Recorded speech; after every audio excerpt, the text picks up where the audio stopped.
7 horas da manhã em ponto, hoje é dia 19 de setembro de 2025, é o dia em que começa o Despertar 2025 aqui do ICL, com 4.000 pessoas reunidas daqui a pouco, a partir das 9 horas, no auditório da Vibra, para um grande encontro que está se tornando uma referência para a nossa comunidade, né? E também o dia que encerra uma semana muito tensa na política brasileira. A política brasileira que a gente poderia sintetizar, né, em um adágio, em um ditado popular que fala assim, ó, quanto mais eu rezo, mais assombração me aparece.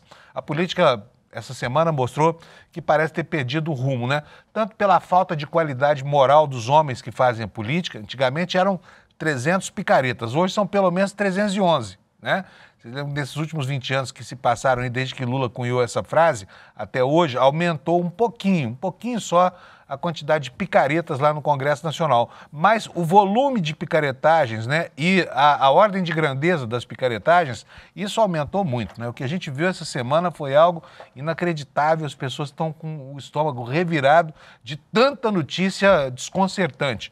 E eu digo isso porque assim, não parece normal que um país como o Brasil, uma democracia madura de mais de 40 anos, né, de repente tenha uma queda de qualidade tão grande dos seus parlamentares, principalmente dos seus parlamentares. Hoje eles se insurgem contra tudo o que é moral, ético e legal em benefício dos seus próprios interesses. E esses interesses muitas vezes não têm nenhuma legitimidade, são interesses espúrios, né? Interesses espúrios como o aumento do patrimônio pessoal, a roubalheira, né? O desvio de dinheiro público através de mecanismos aí que tentam burlar o sistema de pesos e de freios e contrapesos da Constituição. E o que a gente viu aí essa semana com a aprovação, né, da votação pela Câmara da PEC da anistia, da chamada PEC da bandidagem também, ou PEC da blindagem, como queira, é algo inacreditável. Talvez a gente tenha que estudar essa semana à luz da história para entender direito o que está na cabeça dos nossos parlamentares. E eu vou começar o programa de hoje logo fazendo um comentário aqui, porque eu imagino que haja políticos honestos no Brasil. Eu sei que há políticos honestos no Brasil. É uma pena que eles ficam perdidos em meio a tanta safadeza que ronda por aí. E aí o cidadão fica descrente da política, o que faz com que na próxima eleição esse sentido, né, de inconformismo com o que está acontecendo acabe gerando ainda mais degradação na qualidade da política. É isso que vamos ver, né? Ainda mais num país em que pelo menos 60 bilhões de reais do orçamento da União acabam entregues na mão dessa fração de bandidos que tem mandato parlamentar, né? É sobre isso que a gente fala hoje, dia em que a gente encerra essa semana com muita polêmica lá em Brasília e com muita indignação da nossa parte aqui. Ontem o ICL marcou um golaço, né? Aqui, a gente que faz jornalismo, a gente não tem a pretensão de mudar a história de nada. A gente é só o mensageiro aqui. O que a gente faz é levar a informação para as pessoas sobre o que está acontecendo com elas mesmas, né? E assim a gente amplia a capacidade de percepção de cada um dos indivíduos que formam a nossa sociedade. Mas há momentos em que a gente também se torna protagonista da história. E esse momento para o ICL aconteceu ontem, mais uma vez, quando nós levamos ao ar a denúncia do piloto Matosinho, que trabalhava numa empresa que servia aos barões do PCC, aos lavadores de dinheiro do PCC. Pelo menos há 2 desses grandes capos que ajudaram a transformar uma organização criminosa em uma máfia legítima e autêntica. Uma máfia com infiltração em tudo quanto é lugar das instituições brasileiras. E agora, né, essa história da máfia começa a criar uma imbricação com movimentos da política, e isso é perigosíssimo. 2 coisas que aconteceram essa semana. A primeira delas, com a PEC da blindagem, fica muito fácil para os capos do PCC infiltrarem ainda mais gente do que já infiltraram no mundo da política, sabe? Nós tivemos há alguns dias a cassação de um ex-parlamentar do Rio de Janeiro que era, na verdade, fazia lavagem de dinheiro para o PCC. Enfim, são vários exemplos aqui, eu não vou ficar enumerando, porque não precisa você ter acompanhado o noticiário, você sabe disso. E agora nós tivemos, né, com essa denúncia que o ICL fez ontem, a constatação de que as coisas têm muito mais proximidade com instâncias importantes da política brasileira, como presidentes de partidos. E aqui estamos falando de gente grossa da política brasileira. Ciro Nogueira, do PP, presidente do PP, e Antônio Rueda, que é o presidente do União Brasil, ambos muito enrolados agora na Operação Carbono 14. E é disso que nós vamos falar ao longo do jornal de hoje, no final de uma semana infeliz para a política brasileira, né? E marcada definitivamente por esse sentido de locupletar-se dos parlamentares brasileiros. Infelizmente, fica aqui imaginando como os deputados honestos, os senadores que são honestos e prezam a honra pessoal, estão se sentindo mal no meio desse ambiente aí. Mas nós vamos ajudar a separar o jogo do trio, sempre falando os nomes e apontando caminhos para sanear essa seara que é tão importante para a vida de todos nós, certo? Então vamos lá? Vamos começar? Deixa eu chamar o meu querido amigo Alex, que está felicíssimo da vida. Hoje apareceu aqui de blusa verde ali, ó. Essa blusa verde não é a blusa do Uberlândia Esporte Clube, que também é verde não, né, Alex? Não, essa aqui é do Verdão de São Paulo. Panuso, bom dia, sextamos. Bom dia, Alex. Bom dia a todos do chat também. E é isso, Panuso. Esse aqui é homenagem ao Palmeiras, que ganhou na quarta-feira. E essa camisa aqui é muito boa, que ela não esquenta muito e eu sou muito calorento. Muito bom, certo. Alex. Muito tá feliz ele, olha, tá parecendo pinto no lixo. Literalmente. Certo, Panuso. Ontem, Panuso, tivemos uma surpresa. Pra mim não foi, mas pra todo mundo do mundo do futebol foi. O que aconteceu? A LDU ganhou do São Paulo. Olha o prazer com que ele vai dar essa notícia. Repare bem no sentido de isenção jornalística. Eu estou tentando ser um pouco imparcial, Panuso. Mas vai lá, fala aí o resultado desse jogo. Então, Panuso, ontem o LDU ganhou jogando em casa. Lembrando que eles jogam a 2.850 metros de altura lá. E isso interfere um pouco no jogo. E ontem a equipe equatoriana ganhou de 2-0 do São Paulo. O São Paulo, Panuso, teve as melhores estatísticas. Por exemplo, conferindo aqui, ele teve 11 chutes ao gol, aí ele deu apenas 7, porém o Luciano teve 3 grandes oportunidades e não fez o gol, e nisso a LDU fez um grande resultado jogando em casa, e eu acho que o São Paulo tem chance sim no Morumbi de reverter, porém eu acho um pouco improvável. E às 9h30, Panuso, tivemos o jogo entre Flamengo e Estudiantes, e o Flamengo, com 7 minutos, Panuso, já estava 2-0. E eu acreditei o quê? Que o Flamengo já ia sacramentar a classificação ontem. Porém, o Gonzalo Plata foi expulso e no finalzinho do jogo o Estudiantes fez um gol que dá a esperança da equipe argentina conseguir a classificação jogando em casa. E eu acho que vai acontecer a mesma coisa que aconteceu contra o Botafogo, que eu tinha falado. Foi o resultado que poderia ter sido melhor, mas eu acho que esse 2-1 ficou um pouco abaixo pelo grande início de partida do Flamengo, Panuso. Muito bom. Esses Estudiantes, pelo menos, têm o mérito de não chamar students, né? Porque sim, lá na Argentina, como a gente fala aqui, sempre tira um sarrinho disso. Eles adoram botar nome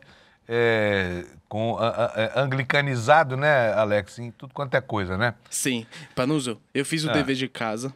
E eu trouxe aqui o motivo pelos clubes argentinos terem essas nomenclaturas inglesas. Isso que eu ia perguntar. Isso, olha, o Alex como está virando um comentarista aplicado de esporte, gente. Vai lá, sim, Alex. Então, Panuso, o que acontece é que na origem do futebol argentino, eles foram fundados por muitos origem britânica. Por exemplo, no final do século XIX, muitos trabalhadores que vieram da Inglaterra, ingleses que vieram para trabalhar nas rodovias, ferrovias de lá, foram aqueles que começaram a estudar na Argentina e nisso eles começaram a fundar os clubes. Então, por isso, tem essa nomenclatura. O New Old Boys é um desses trabalhadores que se chamava Isaac Newell, e nisso é um pouco mais de homenagem por conta dessa origem britânica, tanto no futebol, tanto ali quando a Inglaterra queria que a Argentina tivesse a independência da Espanha, então é mais ou menos isso, Panuso. Muito bom, quer dizer que os ingleses fundaram futebol. Aqui no Brasil também aconteceu assim, né? Lá os primeiros times nasceram por influência de pessoas que vieram da Inglaterra, né? Exatamente. Isso. E acabaram criando. Mas aqui não tem nome estrangeiro nos times, né? E sim, também não tem nome italiano. Por exemplo, o Palmeiras, que é o grande clube da colônia italiana, que é a maior colônia italiana do mundo, né? O São Paulo é a maior cidade italiana do planeta fora da Itália. Mas não tem nome italiano. O Palmeiras chama Parmeira, não é palestra, né? Então, lembrando que o Palestra Itália, que foi a nomenclatura oficial do Palmeiras, foi por conta da guerra que o Palmeiras teve que trocar o nome. Então, foi isso. E também o Cruzeiro tinha Palestra Itália também no nome. Então, os dois tiveram essa nomenclatura italiana, porém, depois, por conta da guerra, teve que trocar e virou finalmente o Palmeiras, que é como a gente conhece hoje em dia. Olha só como é que o Alex tá sofisticado, hein, gente? E só pra gente lembrar, né, a Argentina perdeu uma guerra nos anos 80 da Inglaterra. Então, deveria ter tomado a mesma medida. Assim, acabava com esse negócio de nome em inglês dos times de futebol, né? Mas lá virou uma tradição. Imagina o River Plate virando Rio da Prata. Então, Rio de la Plata. Se o River Plate fosse em inglês, seria River Silver. Como é britânico, prata significa prata. Então, Prato, Rio do Prata. É verdade. Aí eu tava pesquisando isso aqui agora. Olha só, gostei muito, Alex. Maravilha. Muito obrigado. Beleza. Depois dessa aula de história do futebol, 7h11 da manhã, vamos começar aqui com a meteorologia. Vocês estão vendo, gente, futebol também é cultura, né? Eu mesmo não tinha me dado conta, é verdade. River Silver, não era River Plate, Rio Prato. Bom, vamos lá. Pessoal, meteorologia na tela para vocês aí. O Alex vai colocar o mapa para a gente do INMET. Tá aqui, olha, no Brasil hoje nós temos a mesma coisa de ontem, basicamente, né? E agora nós vamos ter o equinócio, né, gente, de primavera. O dia 21 vai ser o dia em que o Sol vai estar exatamente em cima da linha do Equador. Aí nós teremos o período de luz, vai ser exatamente do tamanho do período sem luz, né? E aí o Sol atravessa a linha do Equador e começa lentamente a caminhar até o Trópico de Capricórnio, que fica exatamente em cima de São Paulo, onde ele vai chegar daqui a 3 meses, né? E aí teremos o pico do verão. Mas, por enquanto, o Sol está lá exatamente na linha do Equador e está provocando chuva na calha norte, na calha sul do Amazonas. Estão vendo aqui o aviso de tempestade do INMET, vai desde Roraima até praticamente toda a metade norte do Mato Grosso, do estado do Mato Grosso, passando por Rondônia, Acre e Amazonas. Me desculpe aqui, estou um pouco resfriado e hoje vocês vão ouvir eu tossindo aqui durante a edição do jornal, tá bom?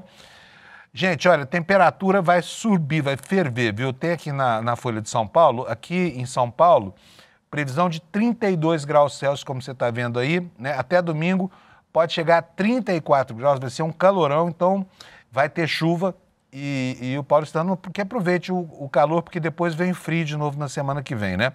Aqui na matéria da Folha de São Paulo está dizendo que os termômetros podem superar 35 graus no domingo, tá? E aí vem uma frente fria na segunda e tudo volta ao que era antes. Só para lembrar aqui, a frente fria não é o frio, tá? A frente fria é aquilo que vem na frente do frio, por isso ela chama frente fria. A frente fria é uma zona de baixa pressão que provoca instabilidade na atmosfera, provoca condensação de vapor e chove. E aí vem o frio atrás e limpa de novo o tempo. Então, a frente fria vai passar por aqui trazendo essa chuva no fim de semana, apesar do calor que vai fazer. E aí na segunda-feira voltamos ao frio, tá? Então aproveite São Paulo, apesar da chuva, vai dar para aproveitar bastante.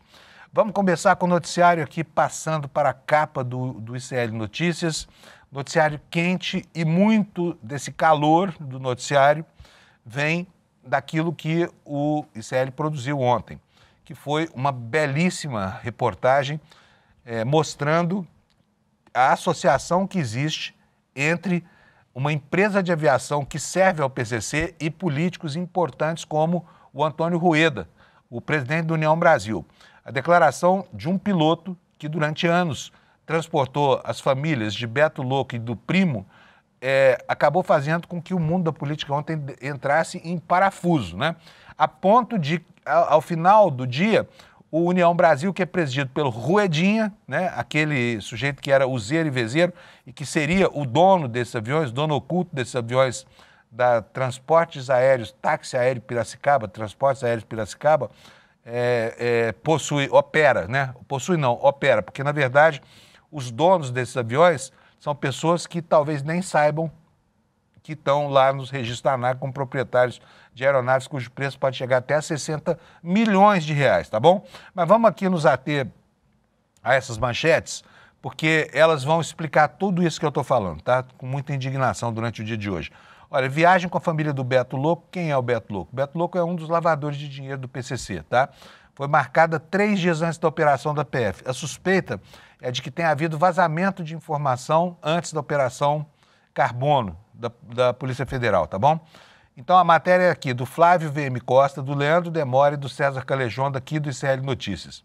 E ela diz o seguinte: o piloto de aeronaves Mauro Matosinho contou em entrevista ao ICL Notícias que um voo com integrantes da família do empresário Roberto Leme, acusado de operar uma rede de lavagem de dinheiro do PCC, foi marcado 3 dias antes da mega operação da Polícia Federal e do Ministério Público de São Paulo, que revelou o esquema da organização criminosa. Matosinho, o piloto, trabalhou na TAP, Táxi Aéreo Piracicaba, entre novembro de 2023 e setembro deste ano. Ele só pediu demissão quando decidiu fazer a denúncia dessa situação toda. O piloto afirma ter transportado ao menos 30 vezes Roberto Leme, conhecido como Beto Louco, e também o Mohamed Hussein Murad, que é o primo, né? Ambos são apontados como líderes do esquema que atendia ao PCC e estão foragidos da justiça desde então. Procurado, a defesa do primo informou que não vai se manifestar. Já o advogado de Beto Louco, que é o Celso Vilardi, você conhece o Celso Vilardi dos processos de inabilitação do Bolsonaro, né? Ele não retornou os contatos aqui do ICL. Realizadas simultaneamente as operações Carbono, do Ministério Público de São Paulo, e Quasar e Tanque, da Polícia Federal, foram deflagradas nesse dia 28 de agosto, uma quinta-feira. As investigações têm como foco um suposto esquema de fraudes bilionárias fiscais no setor de combustíveis, né? E o uso ilegal dos fundos de investimento da Faria Lima, com comprometimento de algumas empresas muito famosas no ambiente da Faria Lima, hein? No dia 25 de agosto, uma segunda-feira, o piloto Matosinho afirmou que foi avisado em um grupo interno da TAP que a família de Beto Louco havia marcado um voo para o Uruguai no dia 27 de agosto, na véspera da deflagração das 3 mega operações. O ICL Notícias apurou que tanto a PF quanto o Ministério Público de São Paulo têm certeza de que houve vazamento de informações sobre a ação, o que teria possibilitado a fuga dos suspeitos. Uma investigação já foi aberta sobre o assunto. Temos aqui mais uma declaração desse piloto que diz o seguinte: olha, nessa segunda-feira eu enviei uma mensagem no grupo, na segunda-feira lá que antecedeu essa viagem, 3 dias antes. Eu enviei uma mensagem no grupo perguntando se haveria algum voo previsto. Me foi respondido que havia Punta del Este na quarta-feira. Não me foi dito quem era. Eu soube quem eram os passageiros na própria quarta-feira, quando me dirigi ao aeroporto e olhava a documentação do voo, disse o piloto ao ICL. Segundo ele, o voo partiu do aeroporto Catarina, que fica localizado aqui em São Roque, na região metropolitana de São Paulo. O jato utilizado foi o de prefixo PRSMG. Tinha como passageiros 6 integrantes da família de Beto Louco. A reportagem teve acesso à lista de passageiros.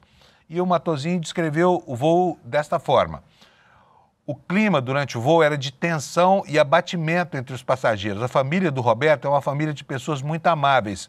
E naquele voo especificamente, eu percebi que a família estava abalada. De acordo com o Matosinho, os familiares de Beto Louco ficaram hospedados em um hotel na cidade de Punta del Este. Ele afirma que Beto Louco não voou na aeronave. Tampouco ele o teria visto no período em que ficaram lá na cidade uruguaia. A família foi e o cara do PCC ficou. A volta para o Brasil ocorreu em 31 de agosto, um sábado, quando agentes da PF abordaram a tripulação e os passageiros, porque havia suspeita de que Beto Louco estivesse lá presente. Aí relata aqui ainda o piloto: ao longo do período em que estive em Punta del Este, as notícias começaram a circular com muita intensidade.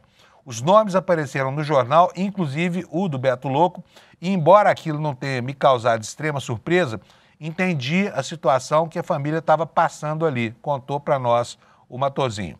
A TAP, né, a empresa, informou por meio de nota desconhecer qualquer declaração atribuída a funcionários sobre aquisição de aeronaves e atuar em observância à lei, que é o que todo bandido faz, negar o crime, né?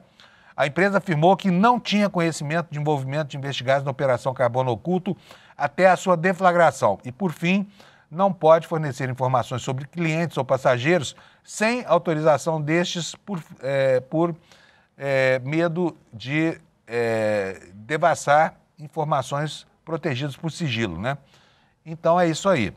Nós estamos vendo aqui os desdobramentos dessa denúncia espetacular que foi feita ontem pelo ICL.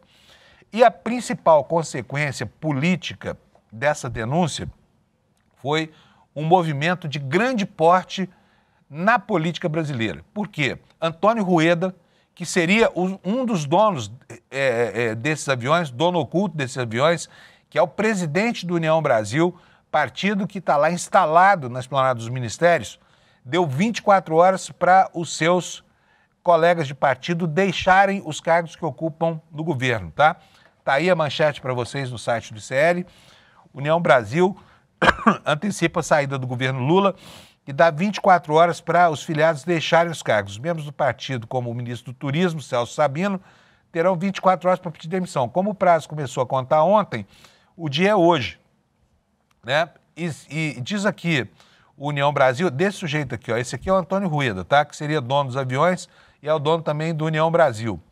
Esse cara deu 24 horas de prazo para que os companheiros de partido dele que têm cargos na esplanada deixem o governo. A orientação é para os ministros, mas o partido ocupa uma porção de cargos de segundo e terceiro escalões que são cargos muito importantes, tá? E vamos saber o que vai acontecer com esses cargos. Por exemplo, presidência da Caixa Econômica Federal, que está aí no... Agora, União Brasil e o PP são uma federação, ou seja, eles atuam como se fossem um partido só. Mas vamos aqui para a notícia da Folha Press, que nos informa o seguinte, no site do ICL. A Executiva Nacional do União Brasil aprovou por unanimidade nesta quinta-feira exigências para que seus filiados antecipem a saída do governo Lula, que originalmente estava prevista para o fim deste mês. Membros do partido, como o ministro do Turismo, Celso Sabino, terão 24 horas já contadas a partir da tarde de ontem, né, para pedir demissão, ou correrão o risco de serem expulsos do partido. A decisão foi motivada por reportagem publicada pelo ICL. Atenção para essa informação. A decisão foi motivada por reportagem publicada pelo ICL. E por que eu estou pedindo para você prestar atenção? Porque daqui a pouco eu vou mostrar como é que não se faz jornalismo, tá bom? Então vamos lá de novo. A decisão foi motivada por reportagem publicada pelo ICL, nós aqui, e pelo UOL, com acusações feitas por um piloto de que o presidente do partido, Antônio Rueda, é dono, na verdade, dos aviões que são usados pelo PCC, que vem a ser, não é um partido, como a gente sabe, é uma máfia, é o primeiro comando da capital. Rueda, obviamente, negou a acusação. A legenda vê influência, e aqui vem o que importa.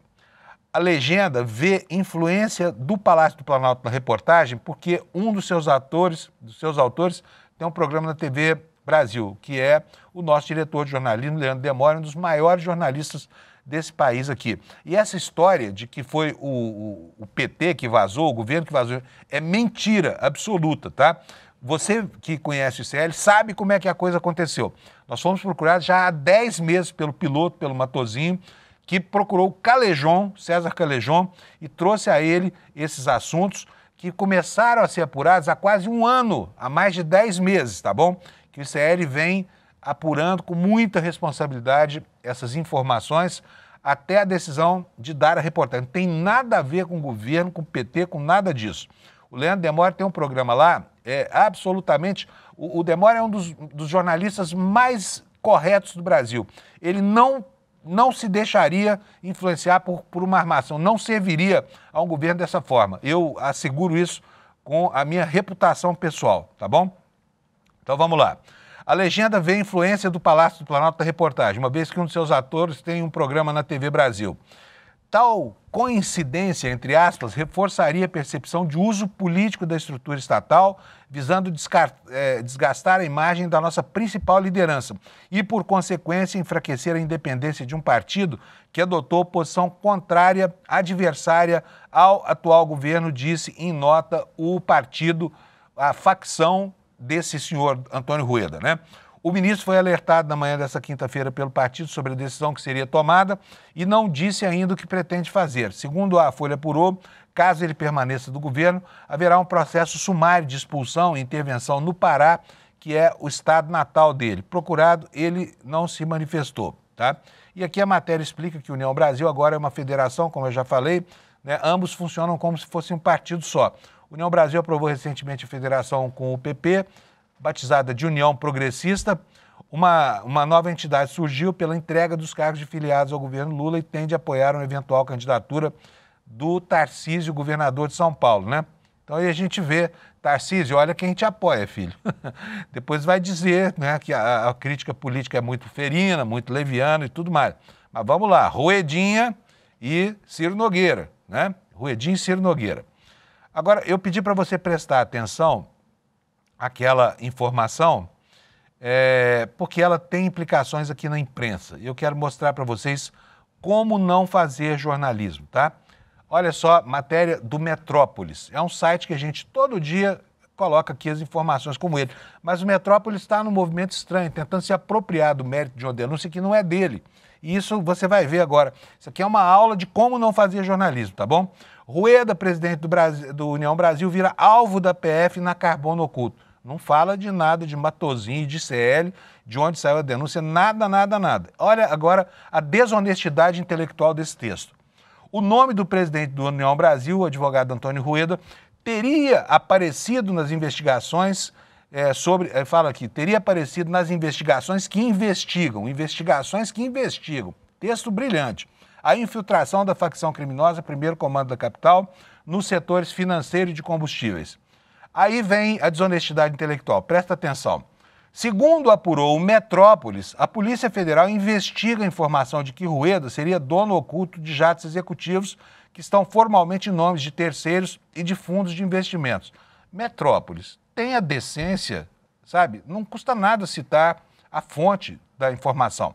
E aí segue a desonestidade intelectual aqui, dizendo o seguinte: aeronaves operadas pela empresa de táxi aéreo Piracicaba, mesmo que seria usada por dois dos principais investigados na Carbono Oculto, Roberto Augusto Leme da Silva, Beto Logo e Mohamed Hussein Murad, o primo, dono da refinaria Copap. Aqui não citam também de onde é que saiu a informação. Parece que foi a Polícia Federal, o que não é verdade. Vamos lá. A Táxi Aéreo Piracicaba é uma empresa conhecida no mercado de aviação privada e já prestou serviço para vários políticos sem mandato. Uma das aeronaves, o Cessna 560XL, de matrícula PRLPG, está em nome de uma empresa, Magic Aviation, ligada a uma outra empresa, Bariloche Participações.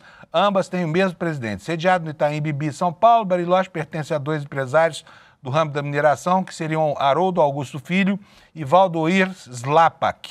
Em novembro do ano passado, os dois foram alvo de mandato de busca e apreensão da Polícia Federal na Operação Cisâmenes. Portanto, os nomes já eram velhos conhecidos. Ambos são donos de um grupo econômico chamado Force, e aí vem aqui de novo o Metrópolis trazendo para si méritos que não tem. Como mostrou o Metrópolis, os dois aparecem em mensagem celular do delegado Roberto Zampieri, assassinado em dezembro de 2023 em Cuiabá. E segue a matéria aqui, eu não vou ler mais para vocês, mas eu vou para a próxima aqui. Olha só. Veja só. Andresa Matais. Aviões atribuídos a Rueda valem 60 milhões e tem dono contador. Informação que está no RAB da ANAC, tá bom? Olha só. Os jatinhos que teriam como verdadeiro dono o presidente do União Brasil, Antônio Rueda, valem pelo menos 60,4 milhões, segundo documentos da ANAC. Aí vem aqui outra vez, olha, como revelou a coluna nesta quinta, o que não é verdade, Metrópolis, não foram vocês que revelaram. Mas vamos lá, como revelou a coluna nesta quinta-feira, Rueda está sendo investigado pela Polícia Federal no rastro da Operação Carbono Oculto, que apura a infiltração da facção criminosa, primeiro comando da capital, no setor de combustíveis e financeiro. Formalmente, as apurações sobre Rueda fazem parte da Operação Tanque, deflagrada pela Polícia Federal em conjunto com a Carbono 14, tá bom? Registro da ANAC, aí vai falar sobre os aviões aqui, mas eu queria chamar a atenção para vocês. O Metrópolis é um portal grande, não precisa se apropriar de méritos que não são dele. É uma vergonha isso aqui. A diretora desse site aqui é uma jornalista séria, podia conter esse ímpeto, né, assim, por apropriação intelectual indevida lá da sua equipe, porque não custava nada dizer o seguinte, olha, o ICL Notícias e o UOL divulgaram ontem uma entrevista de um piloto que abre o caminho para isso. Não trazer para si méritos que não tem, porque só os desqualifica. Vamos lá, vamos continuar aqui no noticiário político. Glaze diz que União Brasil tem direito de sair do governo e reclama de acusações infundadas, mas não são as acusações feitas contra o União Brasil. As acusações infundadas, a que ela se refere aqui, são as de que o governo vazou informações para o ICL e o UOL que comprometeriam aí o Antônio Rueda. Isso é mentira, isso não é verdade, tá bom? E é isso que ela está dizendo aqui. Por isso vou dizer para vocês aqui o que foi que nos disse a Folha Press sobre isso, com matéria da Mariana Brasil. A ministra das Relações Institucionais, Gleisi Hoffmann, rebateu a decisão do União Brasil de exigir a saída dos seus ministros do governo Lula em até 24 horas e criticou as acusações feitas pela sigla. Repudio as acusações infundadas e levianas feitas em nota divulgada hoje pela direção do Partido União Brasil. A direção do partido tem todo o direito de decidir a saída dos seus membros que exercem posições no governo federal, escreveu ela no antigo Twitter. Está aqui a tuitada dela, ó. Repudio as acusações infundadas e levianas feitas em nota divulgada hoje pela direção do União Brasil. A direção do partido tem todo o direito de decidir a saída de seus membros que exercem posições no governo. Aliás, não é a primeira vez que fazem isso. Vou botar até no X aqui para vocês verem a tuitada original. O que não pode é atribuir falsamente ao governo a responsabilidade por publicações que associam dirigentes do partido a investigações sobre a responsabilidade, né, desses crimes aí que foram noticiados. E aqui embaixo, olha aqui, ó, alguém anexou as matérias, todas elas, matérias do ICL Notícias. Não queremos aqui o mérito do reconhecimento de ninguém, mas apenas repor, porque afinal de contas faz parte do trabalho do jornalista, né, a honestidade intelectual. E é disso que nós estamos falando aqui. Olha, ministro Lewandowski concedeu uma entrevista para o jornal O Globo, tratando do assunto, né, mais uma vez, crime organizado, né, e parlamentos e PEC da blindagem. O Globo chama de PEC da blindagem. Nós aqui no CL estamos chamando de PEC da bandidagem, porque é um nome mais apropriado para isso que o Congresso aprovou. A matéria do Globo nos diz o seguinte, olha, o ministro da Justiça afirma que, além do setor de combustíveis, as autoridades já monitoram a presença de facções em empresas de transporte público, construção civil e coleta de lixo, que são um clássico da corrupção da política brasileira, principalmente na relação com prefeituras, né, e com governos estaduais. Tá? Vamos lá, vamos tocar aqui para a gente ver o que disse o ministro da Justiça. Ele avaliou que a PEC da blindagem ou bandidagem, aprovada pela Câmara para proteger deputados de ações penais, pode facilitar a infiltração do crime organizado em assembleias estaduais pelo país. Para ele, a independência e a autonomia são essenciais para a atividade parlamentar. Só que a prática de crimes comuns não pode ser acobertada pela Constituição. Em uma entrevista exclusiva, Lewandowski diz que vai enviar em até 15 dias ao presidente Lula um projeto que mira o combate financeiro ao crime organizado e afirma que a pasta está monitorando diferentes setores da economia onde essas facções já se enraizaram.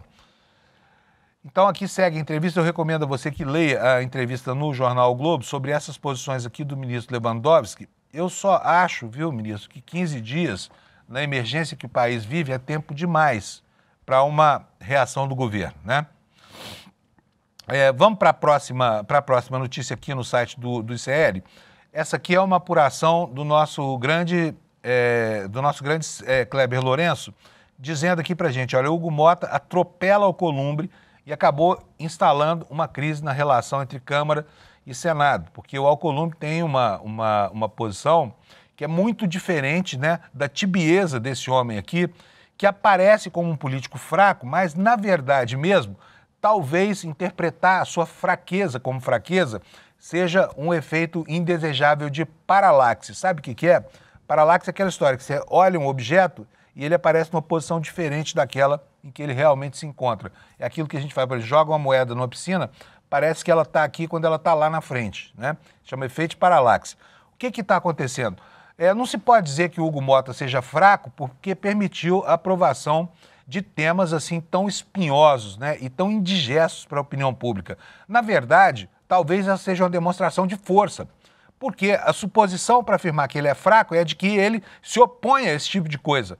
Agora, parece muito claro que o presidente da Câmara dos Deputados, ele se empenha por esse tipo de coisa, ele não se insurge contra isso. Então, na verdade, o que nós aqui temos interpretado equivocadamente como manifestação de fraqueza, talvez seja uma grande manifestação de força, porque parece claro que esse sujeito, o presidente da Câmara, é aquilo que ele enseja, ou seja, ele quer a anistia nos termos em que ela foi proposta, ele quer a blindagem de parlamentares como ela foi proposta, até porque no gueto político dele tem gente implicada com o mau uso de dinheiro público, das emendas do orçamento, né? E o padrinho político dele, então, é pior ainda, né? Todas as acusações de mau uso passam, de alguma forma, lá por Alagoas, né?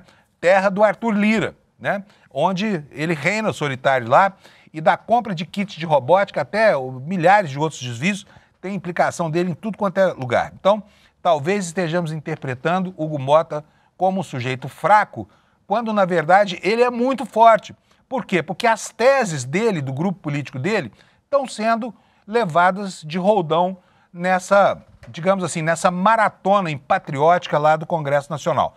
Mas vamos ver o que o Kleber apurou aqui dessa escaramuça que surgiu entre a Câmara e o Senado por causa da aprovação da PEC da bandidagem e da anistia aos bandidos do 8 do 1.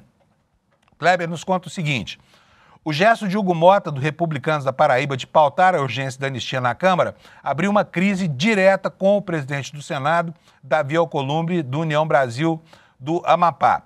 A leitura entre senadores é a de que Motta atropelou Alcolumbre e rasgou um acordo firmado entre os dois. Pelo trato, a discussão deveria ter começado no Senado, com um texto mais restrito, voltado à redução de penas para condenados, e não uma anistia ampla. O clima azedou ainda mais porque o acerto previa que a chamada PEC da blindagem, ou PEC da bandidagem, repito aqui, também não seria conduzida naquele momento, evitando um acúmulo de desgastes. Ao pautar os dois temas, Motta transformou o Senado em alvo de pressão política e deixou Alcolumbre em uma situação desconfortável. Nos bastidores, aliados relatam que ele não fez a menor questão de esconder a sensação de traição por parte do presidente da Câmara. Isso... o Alcolumbre, desculpa. A reação do Senado foi imediata. Renan Calheiros, do MDB de Alagoas, Omar Aziz, do PSD do Amazonas, Otto Alencar, do PSD da Bahia, e até mesmo a senadora Damares Alves, hein? Olha só, Damares, tá? Do Republicanos do DF, se colocaram contra o texto. E aqui eu vou botar, mas tem Cleitinho, tem um monte de gente aí da extrema-direita, inclusive, contra essa pilantragem do Congresso, tá bom? Então, todos esses que eu citei aqui se colocaram contra o texto, sinalizando uma frente ampla de resistência. Alcolumbre, por sua vez, reforçou a autonomia da CCJ e indicou que a tramitação ocorrerá no tempo que a Casa entender adequado. Segundo fontes, a irritação de Alcolumbre se explica também pelo fato de que, nesta mesma semana, Motta teria se alinhado com ele em conversas privadas e logo depois agir de forma contrária. Aliás, trair acordos é algo que entra na biografia de Hugo Motta com muita facilidade, né? Parece que ele está se especializando em fazer acordos que não cumprirá, o que é uma prática ruim, deletéria, mal vista, inclusive, pelos seus colegas lá da direita e da extrema-direita. Para senadores, Motta tenta imprimir uma força que não tem. O resultado tem sido uma sucessão de desgastes e impasses institucionais que acabam colocando o Senado como uma espécie de babá da Câmara dos Deputados. O recado hoje é claro: de cada movimento unilateral de Hugo Motta, ou a cada movimento unilateral de Hugo Motta, a relação entre as duas casas se deteriora ainda mais e a percepção é de que se repete o mesmo padrão de traições que tem marcado a sua condução. E olha, os políticos prezam poucas coisas, a sua ética é diferente da nossa, de cidadãos comuns, né? O Fernando Henrique vivia falando isso, né, com base em Max Weber, que os homens agem por uma ética, os políticos agem por outra. Uma ética que ele chamou de ética da responsabilidade. Mas ainda assim, não dá para explicar Hugo Motta por essa ética. Sabe por quê? Os acordos que ele faz para trair depois acabam fazendo com que haja um elemento de desconfiança em negociações. Como é que você vai negociar com alguém que daqui a pouco muda as condições do negócio que fez com você? É difícil, não é? De entender? Vamos lá. Bem, temos um relator para a PEC da anistia. O relator é o Paulinho da Força, que é o presidente de Solidariedade, e o Paulinho tem feito críticas públicas, né, enfim, ao pessoal lá que abusou das prerrogativas no golpe de 8 de janeiro, e agora ele está com a batata quente na mão, né, com a responsabilidade de tentar encontrar um caminho do meio aí para contemplar uma parte do ânimo furioso da extrema-direita e do ânimo aguerrido da esquerda e do centro corretos que não querem saber de anistiar o Bolsonaro, não querem saber de dar um presente para quem tramou o golpe de Estado no Brasil de 2022, 2023. Então está aqui a coluna do Estadão, da minha amiga Rosiane Kennedy, dizendo que o Paulinho está descartando colocar prisão domiciliar para Bolsonaro na anistia, né? E a oposição está preparando uma cartada final. O que acontece com relação a isso aqui? Olha, a gente já sabe qual é a disposição do Congresso, a gente já viu como essa tese é querida pelos deputados e senadores. Na votação da anistia, eles tiveram mais votos do que é necessário para aprovar, inclusive, uma emenda parlamentar, quando, na verdade, o projeto exigia apenas maioria simples, né? Ou seja, metade de 257, que é aquilo que é o quórum mínimo para o funcionamento de uma sessão parlamentar. Mas o Paulinho está descartando colocar a prisão domiciliar lá. Pode ser a intenção dele. Agora, o que vai sair no final desse processo, que na verdade é uma máquina de moer reputações, né, no Congresso Nacional e de moer propostas originais, a gente não sabe, né? A Rosiane está falando aqui que o PL deve apresentar um destaque no plenário para incluir no texto o benefício para o ex-presidente, que as lideranças da Câmara temem que a estratégia dos bolsonaristas prospere com a ajuda de quem? Dos dois partidos envolvidos nessa história toda de relação com o PCC, União Brasil e o PP do Ciro Nogueira. O que nos conta aqui a Rosiane Kennedy na coluna do Estadão? O relator do projeto de lei da anistia, deputado Paulinho da Força, do Solidariedade, descarta colocar no texto qualquer dispositivo que determine prisão domiciliar para ex-presidentes condenados. Essa medida tem sido discutida pela oposição para tentar beneficiar Jair Bolsonaro, que foi sentenciado pelo Supremo a 27 anos e 3 meses de cadeia. O que diz aqui o Paulinho? Não dá para individualizar. Como é que eu vou colocar isso no projeto de lei?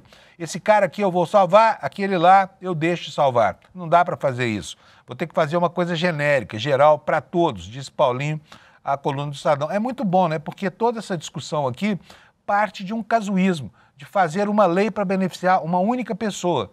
Em nome, obviamente, né, mas tem lá os tantos 680 condenados que estão puxando cadeia porque foram lá pintar com batom a estátua da Justiça do Supremo Tribunal Federal. Prossegue aqui o texto do Estadão. A oposição, contudo, já prepara uma cartada final. Mesmo que Paulinho deixe Bolsonaro de fora do projeto da anistia, o PL, então, deve apresentar um destaque de bancada para votar uma medida que beneficie diretamente o ex-presidente de forma separada depois da aprovação do texto principal no plenário. Lideranças da Câmara, ouvidas pela coluna, temem nos bastidores que essa estratégia dos bolsonaristas dê certo e que o acordo por uma anistia light, apenas com redução de penas para os condenados pelo 8 de janeiro, saia do controle na hora da votação. O regimento do Congresso permite que as bancadas apresentem destaques para votarem separado emendas ao texto base, mesmo que elas tenham sido rejeitadas pelo relator. Pelo tamanho da bancada, o PL tem direito de fazer 4 destaques desse tipo. O PL tem, eu lembro aqui, hoje, se a conta não tá certa, não está errada, 88 deputados federais. Portanto, o PL é uma grande força, infelizmente, do nosso pobre parlamento.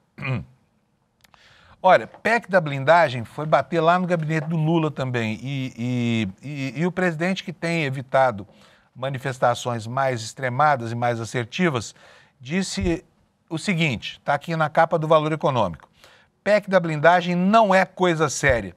E Lula disse também que ficou chateado com essa votação. A proposta prevê aval do Congresso, você já sabe, então não vou ler o intertítulo aqui para você não, para poupar o seu tempo. O presidente Lula disse nesta quinta-feira ter ficado muito chateado com a decisão da Câmara dos Deputados de aprovar a PEC da blindagem, PEC da bandidagem, proposta de emenda à Constituição segundo a qual deputados e senadores só podem ser alvo de ação penal se houver autorização prévia do Congresso, e eu vou emendar aqui, por voto secreto, né? Na avaliação de Lula, a proposta não é séria. O presidente, por outro lado, evitou se posicionar sobre a ideia de anistiar os condenados pelos atos golpistas do 8 de janeiro.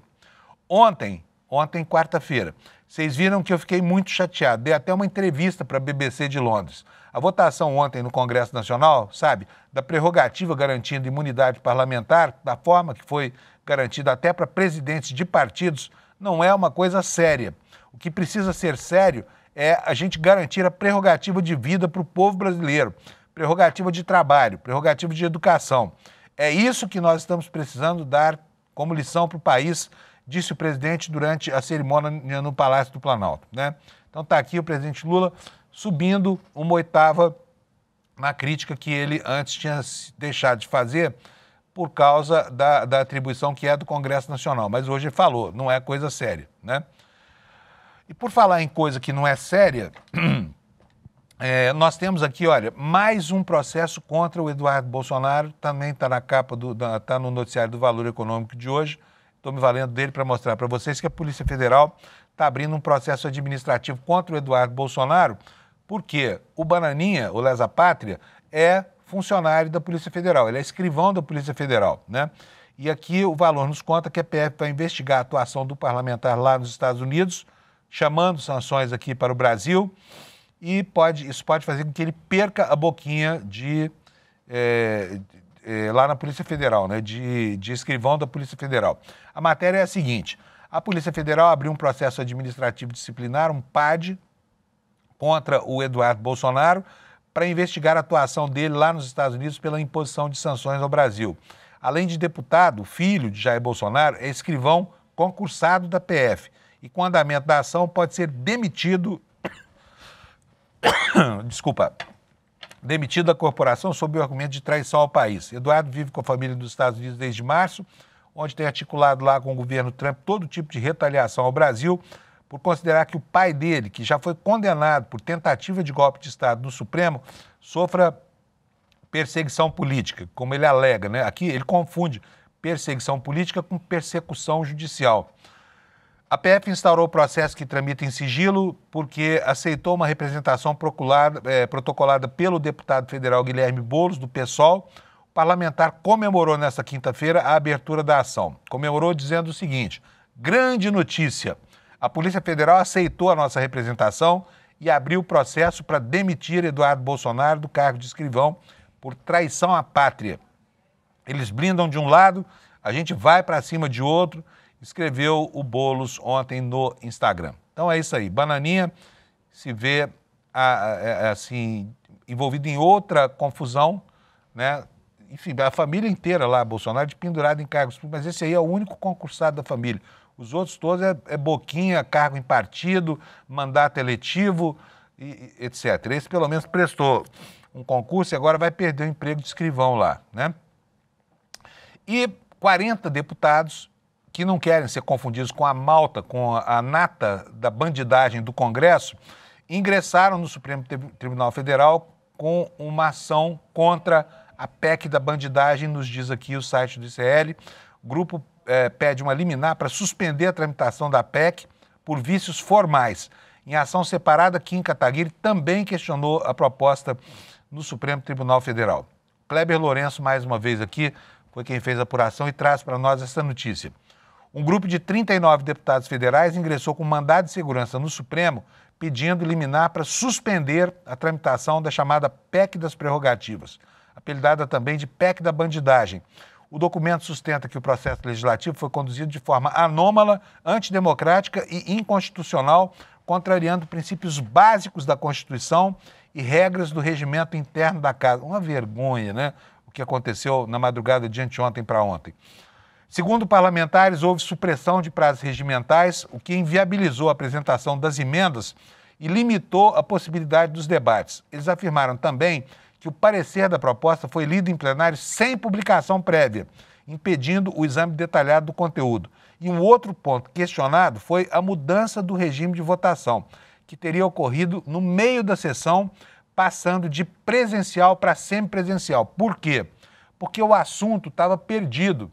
O Hugo Mota chamou deputados e concedeu a eles o direito de votar sem estarem presentes no parlamento, né, para tentar salvar o assunto que estava perdido. E assim conseguiu aprovar essa emenda mudando o regime de votação.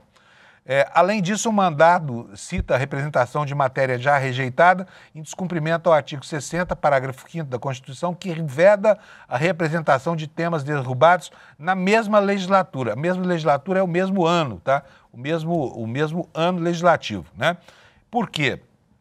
Porque o deputado Hugo Mota colocou em votação um destaque para votação em separado que não tinha alcançado os votos necessários para ser aprovado na madrugada anterior, né? Então, ele não só não respeitou essa história de que neste ano legislativo não se pode representar um assunto já derrotado, como ele botou para votar e fez aprovar no dia seguinte, na maior cara de pau, né?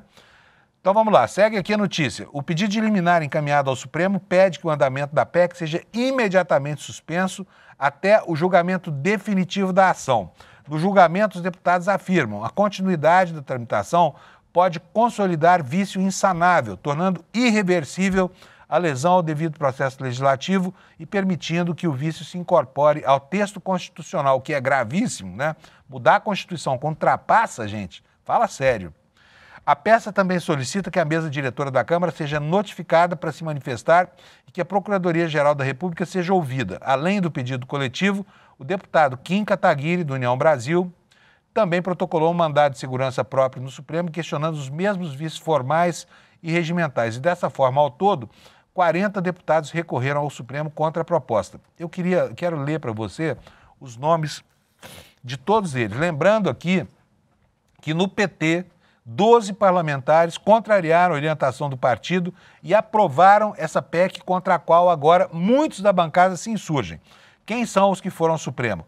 Adriana Corsi, PT Goiás, Ana Pimentel, PT de Minas, Tadeu Venere, PT do Paraná, Célia Chacriabá, PSOL de Minas, Dandara Tonantizin, da minha terra, lá de Uberlândia, do PT de Minas Gerais, Denise Pessoa, do PT do Rio Grande do Sul, Dimas Gadelha, PT do Rio, Bom Gás, do PT do Rio Grande do Sul, Érica Hilton, PSOL São Paulo, Fernanda Melchiona, do PSOL do Rio Grande do Sul, Fernando Mineiro, do PT do Rio Grande do Norte, Chico Alencar, PSOL do Rio, Glauber Braga, PSOL Rio, Guilherme Boulos, PSOL São Paulo, Helder Salomão, PT São Paulo, Henrique Vieira, PSOL Rio, Ivoneide Caetano, PT da Bahia, Padre João, do PT de Minas, Jorge Sola, PT da Bahia, Juliana Cardoso, PT São Paulo, Lindbergh Farias, PT do Rio, Luciene Cavalcante, do PSOL de São Paulo, Luiz Couto, do PT da Paraíba, Luiz Erundina, PSOL São Paulo, Maria do Rosário, PT do Rio Grande do Sul, Merlong Solano, do PT do Piauí, Miguel Ângelo, PT de Pernambuco, Natália Bonavides, PT do Rio Grande do Norte,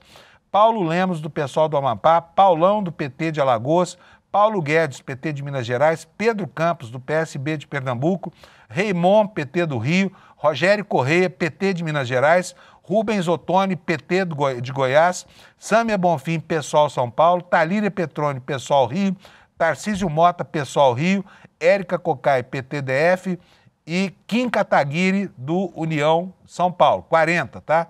Li aqui todos os nomes para diferenciar essa gente da turma dos pilantras que tentaram aprovar essa excrescência. O caso foi distribuído no Supremo e ainda não há relator definido. A expectativa dos parlamentares é de que o pedido de liminar seja analisado rapidamente, já que a tramitação da PEC pode avançar para o Senado e gerar efeitos de difícil reversão. Para os autores, o Supremo tem o papel de garantir o devido processo legislativo e a separação dos poderes, tá? Bom, o meu tempo está curtinho aqui, gente, nós estamos quase no encerramento e eu queria mostrar para vocês uma manifestação do Trump ontem, gravíssima, né? Então tá aqui, olha, o Trump na capa do New York Times e a manchete aqui do lado dizendo que ele pressiona as emissoras, as redes de televisão que fazem a cobertura críticas, escalando aqui os ataques à liberdade de expressão. Esse vídeo que está aqui na capa do New York Times, eu vou até pedir para o Alex colocar para a gente aí na tela, vai entrar sem áudio, eu vou traduzir para vocês o que o Trump está falando aí, porque isso aqui é gravíssimo, tá? Esses caras falam que estão defendendo a liberdade de expressão. Põe o vídeo aí, eu vou botar a legenda aqui, olha. Aí está dizendo, ele diz para os repórteres no Air Force One que os agentes reguladores deveriam caçar a licença. Pode colocar? Pode colocar, por favor. Que eles deveriam caçar a licença das emissoras que o criticam, né? Vamos ver aí, já vai entrar aqui a legenda embaixo, eu vou ler para vocês. Está dizendo, olha, os transmissores só tem um assunto, que é Trump, Trump, Trump, disse ele. Eles me dão má publicidade, me dão más notícias na imprensa. Eu penso que eles precisam de uma licença, né? E que pode ser que essa licença seja retirada. Eu vou pedir isso para o agente regulador, foi o que o Trump disse. E por que eu estou colocando isso aí para vocês? Porque esse cara está movendo uma campanha insana contra o Brasil, supostamente por violação da tal liberdade de expressão que ele diz tanto defender, né? E é mentira. Ele quer acabar com a imprensa, com o que sobrou da imprensa americana, que realmente é crítica a ele. Por quê? Porque enfim, ele tem feito coisas do arco da velha, né? É isso aí. Gente, então fiquem sabendo, mais uma vez, que o que essa direita extremada fala sentada, ela não sustenta em pé, tá? E que essa história do freedom of speech, da liberdade de expressão, é mera justificativa para acabar com a democracia no mundo, tá bom? Vamos a mais informações aqui sobre a questão da anistia, né? Ontem teve uma reunião, o Valdo Cruz, do G1, está relatando aqui no blog dele que o Aécio e o Paulinho da Força se reuniram, olha aí, tem uma foto aí, olha, Paulinho, Temer, Aécio, se reuniram na casa do presidente da Câmara, aliás, na casa do ex-presidente da Câmara, Michel Temer, né, ex-presidente da República também, que está aí no centro dessas articulações, e para começar a definir o formato do que ele vai chamar de projeto de lei da dosimetria das penas para os condenados pelo golpe de janeiro de 2023.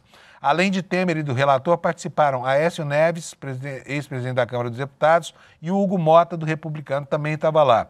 Né? Esse último, aliás, não estava lá não, está dizendo aqui a matéria que ele acompanhou remotamente essa reunião. Durante a conversa, os presidentes entraram em contato com o ministro do Supremo, todos entenderam que é preciso respeitar as decisões do Supremo, que já condenou 8 réus do núcleo crucial da ação penal do golpe, incluindo quem? O pior de todos, né? Jair Bolsonaro, que foi o líder dos golpistas do 8 de janeiro. Na saída, o relator definiu que não vai mais chamar o projeto de PL da anistia, vai chamar de PL da dosimetria, mudando o tempo das penas. E com isso, ninguém que participou do planejamento, financiamento ou depredação de prédios deixaria de ser condenado, só que teria direito a uma redução da pena. É isso aí, porque se mexe no Código Penal, o direito penal retroage sempre em benefício do réu.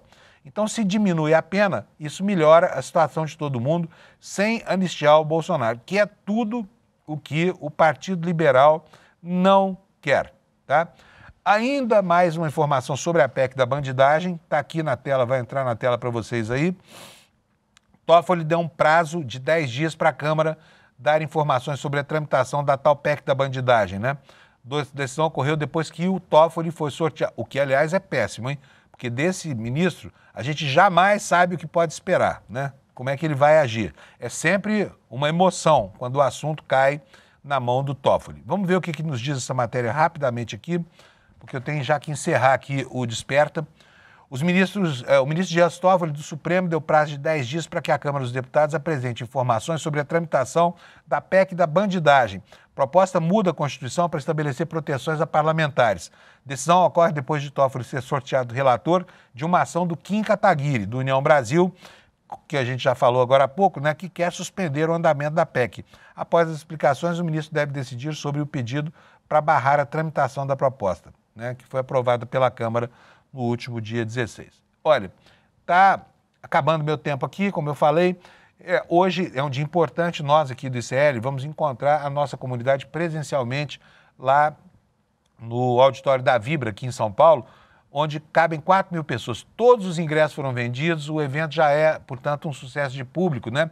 E para nós é uma oportunidade brilhante de encontrar a nossa coletividade, a nossa comunidade aqui. Então, você que não pôde participar, ou que está em outro lugar muito distante, vai ter informações sobre esse encontro espetacular que vai acontecer, tá bom? E eu quero falar um pouquinho da revista do ICL, a Revista Liberta. A segunda edição sai amanhã, tá? É uma revista muito legal, a capa do Aroeira, os melhores jornalistas do país escrevendo artigos aí, a melhor informação em profundidade para você. Já está aí na sua segunda edição. Assine a revista do ICL. Tá? Para assinar, basta acessar aí, revistaliberta.com.br, tá bom? E se essa revista conseguir interesse de uma quantidade de público que justifique o investimento numa publicação impressa, logo, logo, essa revista vai estar nas bancas de jornal de todo o país. A gente conta com a sua adesão à assinatura da revista Liberta, tá? A mais nova revista do Brasil. Um abraço para você, bom fim de semana. Nós estamos terminando aqui essa semana e eu daqui a pouquinho vou estar lá no auditório do Vibra para encontrar o pessoal da nossa comunidade. Tchau, obrigado pela sua audiência. Até segunda-feira. Bom fim de semana para você. Fala pessoal, tudo bem? Leandro Demore aqui para dar uma notícia incrível. O ICL tem sua própria revista digital, a revista Liberta, um novo espaço de jornalismo profundo, crítico, com a nossa cara, feito para quem quer entender o Brasil e o mundo além da superfície. Na revista Liberta, você vai encontrar os maiores articulistas e colunistas com análise sobre política, cultura, atualidades e, claro, muito pensamento crítico. Esse vai ser o nosso espaço semanal de reflexão em profundidade. Faça agora mesmo a sua assinatura. Acesse icl.com.br/revista. E se você já é aluno ou aluna de algum curso do ICL, tem um benefício especial para fazer parte disso com a gente. Um desconto exclusivo para garantir a sua assinatura. Revista Liberta é o ICL em profundidade.